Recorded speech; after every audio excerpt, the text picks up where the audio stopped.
ప్రభునందు ప్రియమైన సహోదరి సహోదరులారా, ఈ రోజున దేవుడు తను చేసిన నిబంధన గురించి మనం మాట్లాడుకోబోతున్నాం.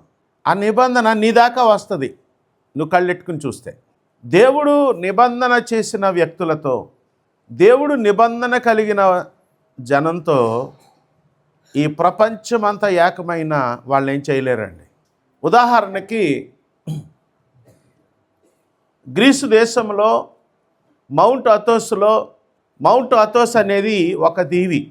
డైరెక్ట్గా రోడ్డు మీద వెళ్ళడానికి లేదు, షిప్ మీద వెళ్ళాలి. అక్కడ కొన్ని వందల సంవత్సరాలుగా కేవలం ప్రార్థన తపస్సుతో ఉంటున్న సర్వసంగ సన్యాసులు, క్రైస్తవ సన్యాసులు ఉన్నారు. ఈ ప్రపంచంలో అందరూ గౌరవించి అసలు వాళ్ళ గురించి నెగిటివ్గా తప్పుగా మాట్లాడడానికి ఏమీ లేదు అన్నది ఎవరయ్యా అంటే ఆర్థడాక్స్ సర్వసంగ సన్యాసులు. క్రైస్తవ్యాన్ని లేకుండా చేయాలని ప్రయత్నం చేస్తున్న వాళ్ళు చాలామంది ఉన్నారు. కానీ ఆర్థడాక్స్ సర్వసంగ సన్యాసులు, ఆర్థడాక్స్ పాస్టర్లు, ఆర్థడాక్స్ ఫాదర్లు నడుచుకుంటూ వస్తుంటే ఏ దేశపు రాజైనా మోకరించి వాళ్ళ ఆశీర్వాదాలు తీసుకోవాల్సిందే, వేరే మార్గం లేదండి. ఎందుకు ఈ మాట చెప్తున్నానంటే, మనము గనక సరి అయిన భక్తి చేస్తే, మనము గనక దేవుని నిబంధనలోకి ప్రవేశిస్తే దేవుడిచ్చే శక్తి గొప్పదండి. ఆదికాండము 9వ అధ్యాయము 10, 11, 12 వచనాలు చూడండి. ఆదికాండము 9వ అధ్యాయము 10, 11, 12 వచనాలు.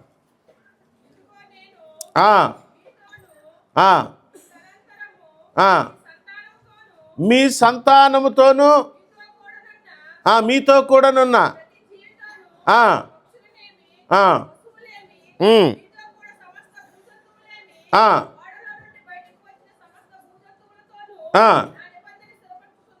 నా నిబంధన స్థిరపరచుచున్నాను.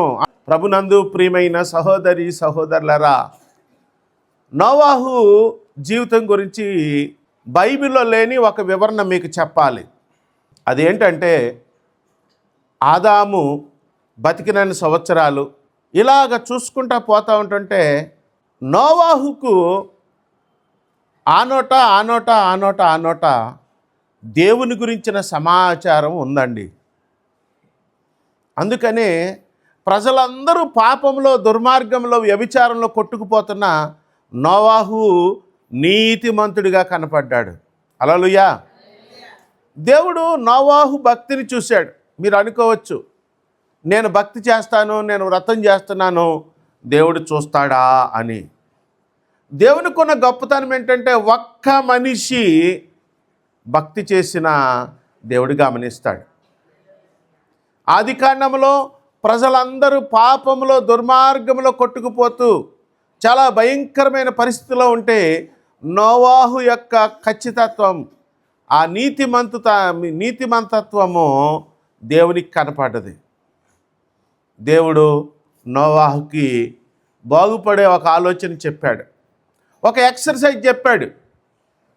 అదేంటంటే, నేను త్వరలో జలప్రళయం రప్పించబోతున్నాను, నువ్వు ఓడను తయారు చేయి అని చెప్పాడు. నోవాహు దేవుని మాట విన్నాడు. హల్లెలూయా. నోవాహు దేవుని మాట విన్నాడు, ఓడను తయారు చేశాడు. దేవుడు ఈ భూమి మీద అత్యవసరమైన జీవరాశిని, జంతువులను, పక్షులను రప్పించాడు పడవలోకి, ఓడలోకి. జలప్రళయం రానే వచ్చింది. ప్రభునందు ప్రియమైన సహోదరి సహోదరులారా, మనము అదే కాలంలో ఉన్నాం.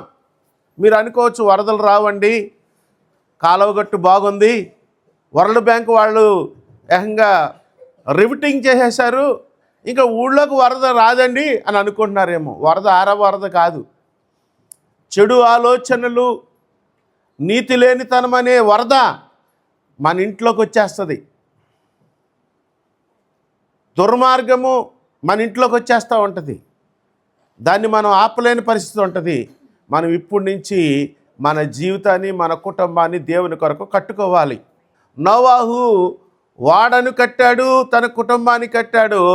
జలప్రళయం రానే వచ్చింది, దేవుడు తలుపు మూశాడు. అప్పుడు దాకా నేను బాగానే ఉన్నాను, నా పరిస్థితులన్నీ బాగానే ఉన్నాయి, జలప్రళయం వస్తుందా అని ఆయనను సంవత్సరాలుగా, దశాబ్దాలుగా ఆయనను అవహేళన చేసిన వాళ్ళు వాడని గుద్దుతున్నారు, అయ్యా తలుపు తీ అని. దేవుడు మూస్తే ఇంకెవరు తీయలేరండి. జలప్రళయం అయిపోయింది, నీరు ఇంకిపోయింది. నోవాహు కుటుంబము, ఆ జంతుజాలము, పక్షులు అవన్నీ బయటకు వచ్చినాయి. ఈ 9, 10, 11, 12 వచనాల్లో దేవుడు నిబంధన చేస్తున్నాడు. ఇక్కడ మీకు అర్థం అవట్లేదు. మనం పెళ్లి చుట్టరకాలు చూసేటప్పుడే మన స్టేటస్ ఏంటి, వాళ్ళ స్టేటస్ ఏంటి అనేది చూసుకుంటామా? చూసుకోమండి. అసలు బోవెడతాడా, పోషించగలడా, ఆస్తులు ఏమైనా ఉన్నాయా, ఇవన్నీ చూసుకుంటామా? చూసుకుంటాం. మనం చూసుకోవడం నేను తప్పంటలేదు. స్టేటస్ రేంజ్లు ఉన్నాయా లేవా? ఉన్నాయి. ఇక్కడ నోవాహు ఏంటి, దేవుడేంటి? నోవాహుతో దేవుడు చేతిలో చేసి నిబంధన చేస్తున్నాడు. గుర్తుంచుకోవాల్సింది ఏంటంటే, మనము దేవునికి ఇష్టమైన భక్తి చేస్తే దేవుడు మెత్తబడిపోతాడు. దేవుడు సంతోషించేసి ఎక్కడి దాకా వస్తాడంటే నీ దగ్గరికి వస్తాడు, నీ చేతిలో చేసి నీతో నిబంధన చేస్తాడు. హల్లెలూయా. ప్రభునందు ప్రియమైన సహోదరి సహోదరులారా, ఇక్కడ నోవాహు భక్తి చేశాడు, చెప్పిన మాట విన్నాడు. దేవుడే వచ్చి 9వ అధ్యాయము 10, 11, 12 వచనాల్లో నోవాహుతో నిబంధన చేస్తున్నాడు. మనిషి ఎక్కడ, దేవుడు ఎక్కడ? కానీ మనం భక్తి చేస్తే మన జీవితం దేవుని నిబంధనలోనికి వస్తుంది. ఈ రోజున ఆది కాండము, నోవాహు కాలంలో ఉన్న దుర్మార్గము ఇప్పుడు కూడా ఉందండి. నేనేం చెప్పడానికి ప్రయత్నం చేస్తున్నానంటే, నోవాహు కాలంలో ఉన్న దుర్మార్గము ఇప్పుడు కూడా ఉంది. కానీ మనము భక్తి చేస్తే, మనం ఇలాగే ఈ ఉదయకాల ప్రార్థన, శిలువ ధ్యానాల్లో దేవుని కొరకు నిష్టగా మనము దీక్ష చేస్తే దేవుడు మనతో నిబంధన చేస్తాడు. నోవాహు చేసిన భక్తి దేవునికి ఇష్టమైంది. యోవేలు గ్రంథము 2:12 చదవండి. ఇప్పుడైనను మీరు ఉపవాసం ఉండి కన్నీరు విడుచుచు దుఃఖించుచు మనఃపూర్వకముగా తిరిగి నా యొద్దకు రండి. చాలండి. మీలో ఎంతమంది వ్యక్తిగతంగా మీరు కన్నీటి ప్రార్థన చేశారు అని నేను చేతులెత్తమని నేను అడగను. మిమ్మల్ని మీరు ప్రశ్నించుకోండి. వ్యక్తిగతంగా పశ్చాత్తాపడుతూ కన్నీరు విడుచుచు ప్రార్థన చేసే అనుభవం నీకుందా? నువ్వు విజ్ఞాపన ప్రార్థన చేయడం మొదలుపెట్టు. ఈ శిలువ ధ్యానాలు, వ్రతంలో దీక్షగా ఉండు. నీ హృదయాన్ని మెత్తన చేస్తాడు దేవుడు. నీ హృదయాన్ని కదిలిస్తాడు దేవుడు. నీలో కార్యం చేస్తాడు దేవుడు. నువ్వు ప్రార్థన వీరుడిగా తయారవుతావు. దేవుడు తన అభిషేకాన్ని నీ మీదకు ఉంచుతాడు. నిన్ను ఆయన నిబంధనలోనికి తీసుకెళ్తాడు. మీకు నిబంధన అంటే అర్థం అవ్వట్లేదేమో. చేతిలో చేసి ప్రమాణకం చేయడం. ఎవరి చేతిలో ఎవరు వేస్తున్నారు చెప్పండి? నీ చేతిలో దేవుడే చేస్తున్నాడు. అది మామూలు విషయం కాదండి. మీకు అర్థం అవ్వట్లేదేమో.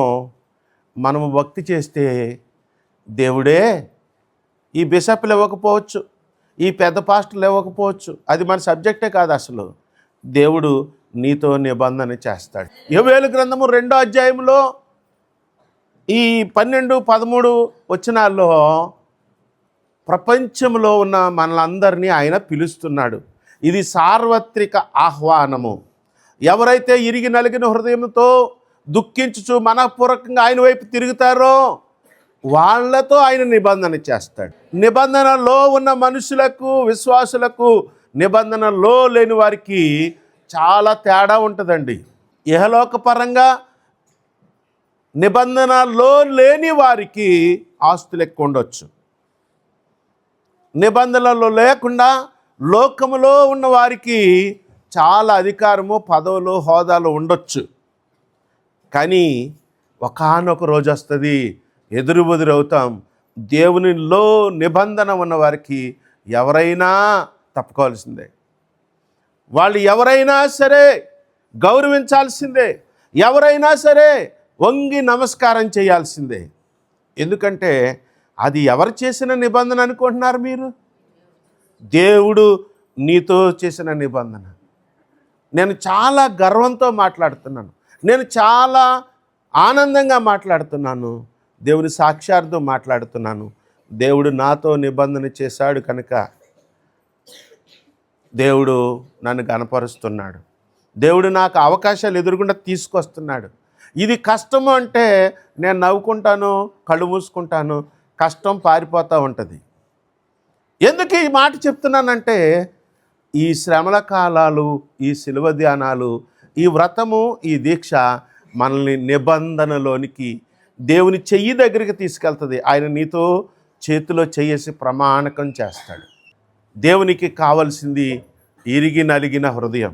శ్రమల కాలాలు ప్రారంభించిన ఉదయకాల ప్రార్థనలు రోజులు గడుస్తున్నా నీ మనసు ఇంకా సిద్ధపడట్లేదనుకోండి, సిద్ధం చేసుకోండి. కోపాన్ని తగ్గించుకోండి, గర్వాన్ని తగ్గించుకోండి. ఊరకనే కోపం వచ్చేస్తూ ఉంటుంది. ముఖ్యంగా ఆకలేసినప్పుడు మరీ ఎక్కువ వచ్చేస్తూ ఉంటుంది కోపం. ఇది శరీరతత్వం. కానీ అదే శరీరానికి, అదే మనసుకు నువ్వేం చెప్పుకోవాలి? కూల్, ఆగు, కంగారు పడకు అని చెప్పుకుని మనము ఇరిగి నలిగిన మనసు కలిగి ఉండి అది జీవన విధానంలో కలుపుకుని ముందుకు సాగాలి. హల్లెలూయా. ప్రభునందు ప్రియమైన సహోదరి సహోదరులారా, దేవుడు నోవాహుతో నిబంధన చేశాడు. ఆ నిబంధనలోనే ఈ లోకము మీ మాట వింటది అని చెప్పాడు ఆయన. ఈ సృష్టి, ఈ జీవరాశులు, ఈ క్రూర మృగాలు కూడా మీ మాట వింటాయి అని చెప్పాడు ఆయన. ప్రభునందు ప్రియమైన సహోదరి సహోదరులారా, సార్వత్రికంగా ప్రపంచంలో ఉన్న అందరికీ దేవుడిస్తున్న ఆహ్వానము యోవేలు గ్రంథము 2. అదేంటంటే ఇరిగి నలిగిన దుఃఖముతో నా యొద్దకు రండి. ప్రభునందు ప్రియమైన సహోదరి సహోదరులారా, నిజం చెప్పండి, మనము దేవుని కలిగి ఉన్నామా, లోకముతో ఉన్నామా? ఇంకా కొంచెం పెద్ద గ్రేడ్ ఉంది. లోకమే మనలోకి వచ్చేసి తిష్టేసుకుని ఉందా అనేది ప్రశ్న. ప్రభునందు ప్రియమైన సహోదరి సహోదరులారా, మనము దేవునికి దగ్గరగా అవ్వడానికి, మనము దేవునికి ఇష్టమైన భక్తి చేయడానికి ఈ శిలువ ధ్యానాలు, ఈ ఉదయకాల ప్రార్థన కూడికలు. ఈ రోజున దేవుడు మాట్లాడుతున్నాడు, అమ్మా నువ్వు నా వైపు వస్తావా?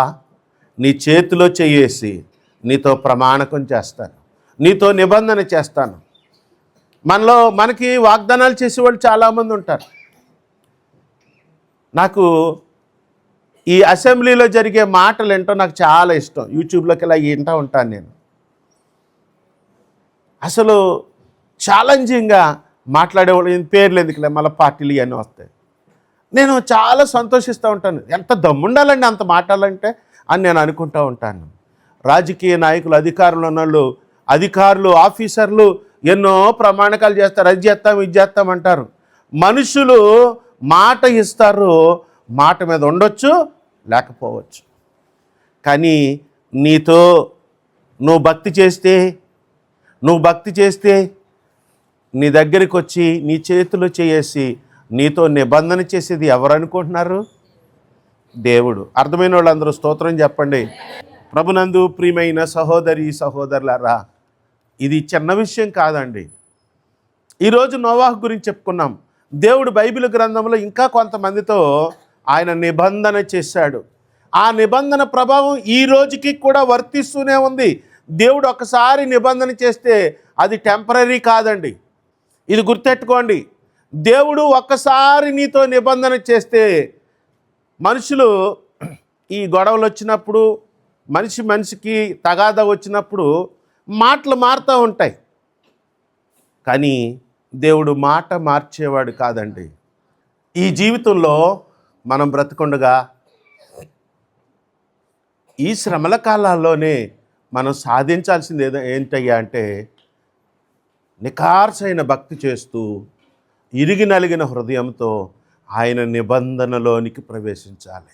ఆయన నిబంధనలోకి ప్రవేశించాలంటే ఆయనే వచ్చి నీ చేతిలో చేసి నీతో నిబంధన చేసి నిన్ను ఆశీర్వదిస్తాను, నీ బిడ్డలను తరతరాలుగా ఆశీర్వదిస్తాను అనే మాట నీతో పలకాలంటే నువ్వు నిఖార్సైన భక్తి చేయాల్సిందే.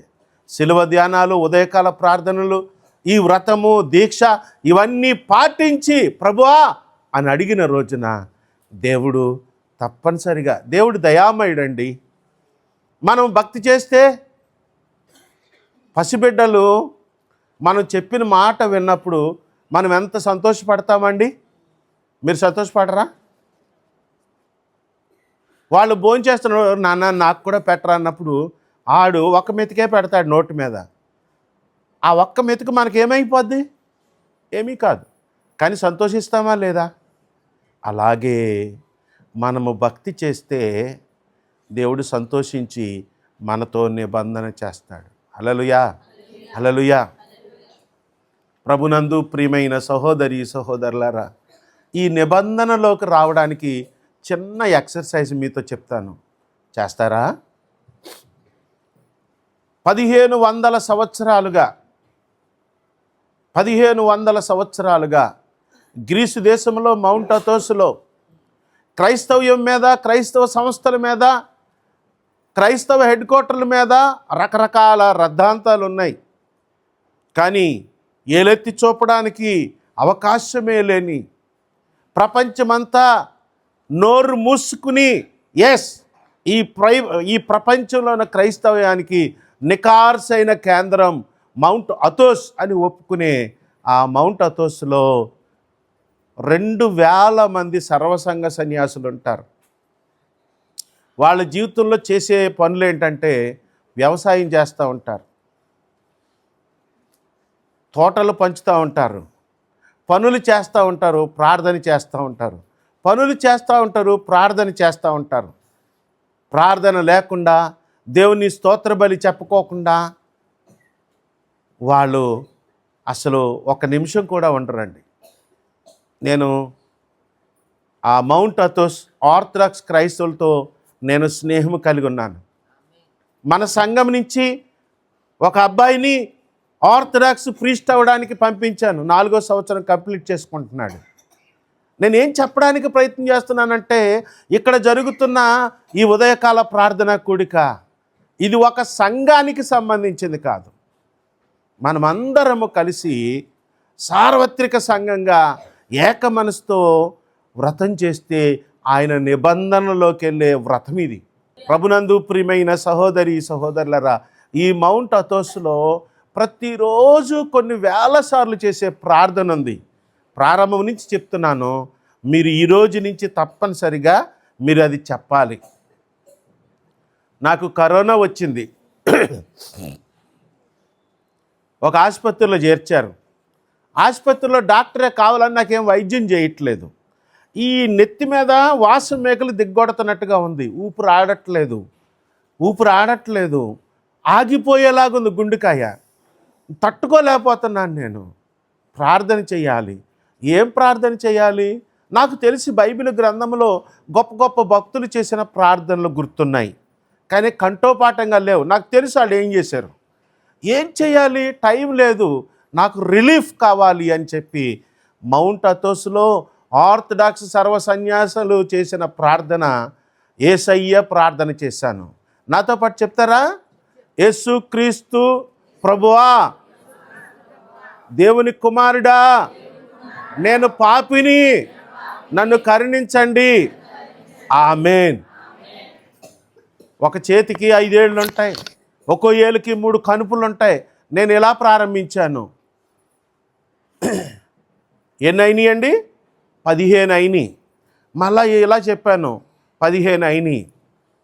ఇంచుమించుగా ఈ 15 30 సార్లు చెప్పడానికి ఒక 10 నిమిషాలు పట్టింది నాకు. ఆకాశంలో పరిస్థితులు మారడం ప్రారంభమైనాయండి. ఈ డాక్టరు నాకు వైద్యం చేయకూడదు అని 10 లక్షలు కావాలి, 15 లక్షలు కావాలి, డబ్బు తీసుకురండి అని బేరమాడుతున్నాడు. దేవుడు మార్పులు తీసుకొచ్చాడు. భారతీదేవి గారు అబ్బాయి, మా మిసెస్ ఫోన్ చేసింది, ఇలాగ పాస్టర్ గారికి కరోనా వచ్చిందండి, పలానా చోట ఉన్నాడు, అక్కడ వైద్యం చేయట్లేదు, మా ఆయన్ని చంపేసేలాగా ఉన్నారు అంటే, భారతీదేవి గారు అబ్బాయి ఏమన్నాడు తెలుసా? పాస్టర్ గారికి మన కుటుంబం అండి, మనం అంతాను, తీసుకురండి, వార్డు అంతా ఖాళీ చేసేస్తాను మీకోసం, ఆయన ఒక్కడనే చేర్చుకుంటాను, నేను, నా భార్య, నా చెల్లెలు, నా బావ, మా అమ్మ, 5గురం అటెండ్ అవుతాము, తీసుకురండి, మేము వైద్యం చేస్తామని చెప్పాడు. విజయవాడ నుంచి మందులు మోటార్ సైకిల్ మీద బయలుదేరినాయి. అప్పుడు మందులు దొరకడం కూడా కష్టమే, విజయవాడ వెళ్ళి తీసుకురావాల్సి వచ్చింది. నేనేం చెప్తున్నానంటే, ఇంత చిన్న ప్రార్థన శ్రద్ధగా ఒక 10 నిమిషాలు చేస్తే నా కళ్ళెదురుగుండగానే మార్పులు కనపడడం స్టార్ట్ అయినాయి. నన్ను ఈ ఆసుపత్రి నుంచి ఆ ఆసుపత్రికి షిఫ్ట్ చేశారు. వైద్యం స్టార్ట్ అయ్యింది. నాకు అర్థమవుతుంది, నేను ఇప్పుడు శ్వాస తీసుకోగలుగుతున్నాను. ఈ వాసం మేకులు ఆగుతున్నాయి, అక్కడ ఉన్నంతగా లేవు. భక్తి చేస్తే ఫలితం రావాలి, అలాగే చేయాలి. మీరు ఖాళీ టైంలో ఏం చేస్తారో నాకు తెలీదు, నేను ఇక్కడ మాట్లాడను కూడా, నా ఉద్దేశం అది కాదు. దొరికినప్పుడల్లా యేసయ్య ప్రార్థన చేయండి. బైబిల్ గ్రంథంలో యెహోవా దేవునికి చేసే ప్రార్థన ఉంది. కొత్త నిబంధనలో యేసు నామమున ప్రార్థిస్తున్నాను తండ్రి అని ముగించిన ప్రార్థనలు ఉన్నాయి. కానీ ఈ ప్రపంచంలో యేసుక్రీస్తు వారికి డైరెక్ట్గా చేసే ప్రార్థన ఏదైనా ఉందంటే ఈ ప్రార్థనే. యేసుక్రీస్తు ప్రభువా, చెప్పరా, దేవుని కుమారుడా, నేను పాపిని, నన్ను కరుణించండి, ఆమేన్, ఆమేన్. ప్రభునందు ప్రియమైన సహోదరి సహోదరులరా, మీకు అర్థం అవ్వట్లేదేమో, ఈ బైబిల్ గ్రంథంలో ఉన్న వేదాంతం అంతా ఆ చిన్న ప్రార్థనలో ఉందండి. బైబిల్ అంతా ఏం చెప్తుందంటే, నువ్వు యేసుక్రీస్తుని దేవుని కుమారుడిగా అంగీకరించాలి. నువ్వు అంగీకరించకపోతే నీకు రక్షణ లేదు, అంతే, నీకు బతికే లేదు. యేసుక్రీస్తు ప్రభువా, దేవుని కుమారుడా, యేసుక్రీస్తుని ప్రభువుగా అంగీకరించాలి, దేవుని కుమారుడిగా అంగీకరించాలి. అప్పుడే నీ జీవితానికి రక్షణ అనే ప్రయాణం స్టార్ట్ అవుతుంది. యేసుక్రీస్తును ప్రభువుగా అంగీకరించకుండా, దేవుని కుమారుడిగా అంగీకరించకుండా చాలామంది ఉన్నారండి. ఈ లోకంలో క్రైస్తవులని చెప్పుకుంటూ యేసుక్రీస్తు ప్రభువు కాదనే వాళ్ళు ఉన్నారు తణుకులోనే. యేసుక్రీస్తు వారు దేవుని కుమారుడు కాదు, అసలు ఆయన పుట్టనే లేదనే వాళ్ళు ఉన్నారు. కానీ మనకు రక్షణ ఎలా దొరుకుతుందంటే, మనం ఆయన నిబంధనలోకి ఎలాగొస్తామంటే, ఈ ప్రపంచంలో చాలా శక్తివంతమైన విషయం ఏంటంటే, యేసుని క్రీస్తుని నువ్వు ప్రభువుగా అంగీకరించాలి, దేవుని కుమారుడిగా అంగీకరించాలి. ఆ తర్వాత అమ్మా చెప్తున్నాను, జాగ్రత్తగా వినండి, నువ్వు గనక మనస్ఫూర్తిగా నేను పాపిని అని పశ్చాత్తాపడితే, ఏమో నీ కన్న తల్లిదండ్రులు కదులుతారో మెదులుతారో నాకు తెలియదు, కానీ పరలోకంలో మాత్రం పెద్ద కదిలింపే స్టార్ట్ అయిపోద్దండి. దేవుడు తట్టుకోలేడండి. ఈ ప్రపంచంలో దేవుని కదిలించేది ఏమైనా ఉందంటే, యేసుక్రీస్తును ప్రభువుగా అనడం, దేవుని కుమారుడిగా ఒప్పుకోవడం, నేను పాపిని అని పశ్చాత్తాపడడం. ఇంత చిన్న ప్రార్థనలో ఇంత ఘనమైన విషయాలు ఉన్నాయండి. ప్రభునందు ప్రియమైన సహోదరి సహోదరులారా, 1 పేతురు 5వ అధ్యాయము 6-7 వచనాలు. దేవుడు తగిన సమయమందు మిమ్మును హెచ్చించునట్లు ఆయన బలిష్టమైన చేతి క్రింద దేన మనస్కులై ఉండుడి. ఆయన మిమ్మును గూర్చి చింతించుచున్నాడు గనుక మీ చింత యావత్తు ఆయన మీద వేయుడి. చాలండి. దేవుడు మన గురించి ఆలోచిస్తున్నాడంట. మన బాధ అంతా, మన కష్టమంతా, మన చింతంతా ఆయన మీద వేయమని చెప్తున్నాడు. ఇంతకన్నా శుభసూచకం ఏమైనా ఉందండి? రోడ్డు పక్కన బస్సు పాడైపోయి, కారు పాడైపోయి, బండి పాడైపోయి ఆగిపోతారు. ఒక మనిషి స్వయంగా వచ్చి నిన్ను, నీ పాడైపోయిన నీ బైక్ని, నీ కారుని, నీ బస్సుని నేను చూసుకుంటాను, నువ్వు వెనకాల సీట్ ఎక్కు అని అన్నారనుకోండి, ఎంత సంతోషం అండి. మీకు అర్థం అవట్లేదా? మీరు అలాంటివి చూడరు. మీకు కష్టం వచ్చినప్పుడు, మీకు బాధ వచ్చినప్పుడు నీ ప్రాణ స్నేహితులు నీ దగ్గరికి వచ్చి నువ్వు బాధలో ఉన్నావు, నీ బాధ నాది, నువ్వు ఆగు, మేము చూసుకుంటామని నీతో నిలబడితే నీకు ఎంత సంతోషం అండి. దేవుడు అంటున్నాడు, నీ కష్టం, నీ బాధ నాకు అప్పచెప్పు, నేను చూసుకుంటాను అంటున్నాడు. అమ్మ, మనకు తెలియకోకుండా మనం ఏం చేస్తామంటే, పూర్వకాలం, ఇప్పుడు లేవు కానీ పూర్వకాలంలో పడవలాగేవారు. ఇప్పుడు పెద్ద కాలగొట్లన్నీ పాడైపోయి ఈ మనిషిలాగే పడవలు అంతరించిపోయినాయేమో ఒకేళ, నాకు తెలీదు. వాడు ఒక్కడే లాగుతూ ఉంటాడు, లేకపోతే ఇద్దరు లాగుతూ ఉంటారు, చాలా బలంగా లాగుతూ ఉంటారు. నీ సమస్యని నువ్వు ఒక్కరివే పరిష్కరించుకుందాం, నువ్వే తిప్పలు పడదావు అంటే నీకు నరాలు తెగిపోతాయి, నువ్వు బ్రేక్ డౌన్ అయిపోతావు. కానీ నీతో భుజం కలిపి నీ సమస్యను పరిష్కరించడానికి, నీకు రిలీఫ్ ఇవ్వడానికి ఆ దేవుడే వస్తానంటున్నాడు. అర్థమైన వాళ్ళందరూ స్తోత్రం చెప్పండి. హల్లెలూయా. ప్రభునందు ప్రియమైన సహోదరి, ఈ చిన్న వాగ్దానం కాదండి. ఈ చిన్న వాగ్దానం నీకు నెరవేరాలంటే నువ్వు దీక్ష చేయాలి, నువ్వు వ్రతం చేయాలి, నువ్వు ప్రార్థన చేయాలి, నువ్వు తగ్గించుకోవాలి, నువ్వు యేసయ్య ప్రార్థన చేయాలి. దేవునికి ఇష్టమైన ప్రార్థన అండి. వందల సంవత్సరాలుగా చేస్తున్నారు, అద్భుతాలు జరుగుతూనే ఉన్నాయి. మీకు తెలుసో తెలీదో, యెరూషలేము పట్టణంలో ఉన్న యేసుక్రీస్తు వారికి సంబంధించిన పుణ్యక్షేత్రాలన్నీ కాపాడబడేది, మెయింటైన్ చేసేది ఆర్థడాక్స్ క్రైస్తవులు. చాలామంది రోమన్ క్యాథలిక్ అనుకుంటూ ఉంటారు, కాదండి, ఆర్థడాక్స్ క్రైస్తవులు. ఆర్థడాక్స్ క్రైస్తవులు వాళ్ళు సర్వసంగ సన్యాసులు, దేవునికే జీవితాన్ని అంకితం చేసుకుని ప్రార్థన చేసుకుంటూ భక్తి చేసేవాళ్ళు. వాళ్ళు వస్తూ ఉంటే బెంజమిన్ నెతన్యాహు, ఈ ప్రపంచంలో అతి ప్రమాదకరమైన వ్యక్తి, అతి శక్తివంతుడు, ఈ ప్రపంచాన్ని అనేక సార్లు భస్మం చేయగలిగిన ఆయుధాలు కలిగిన వాడు కూడా పక్కకు తప్పుకొని నమస్కరించాల్సిందే. దేన్ని బట్టి అంటే, దేవుని నిబంధనలో నికార్సైన భక్తి చేస్తున్న వాళ్ళంటే ఈ ప్రపంచం తప్పుకోవాల్సిందే, తప్పదు. ఇంకా ప్రభునందు ప్రియమైన సహోదరి సహోదరులారా, దేవుడి రోజున చాచిన చేతులతో మనల్ని పిలుస్తున్నాడు. వ్రతంలోకి వస్తావా? వచ్చావులే, వచ్చావు, 2 రోజులు గడిచినాయి, 3వ రోజులోకి వచ్చాం, మంచిదే.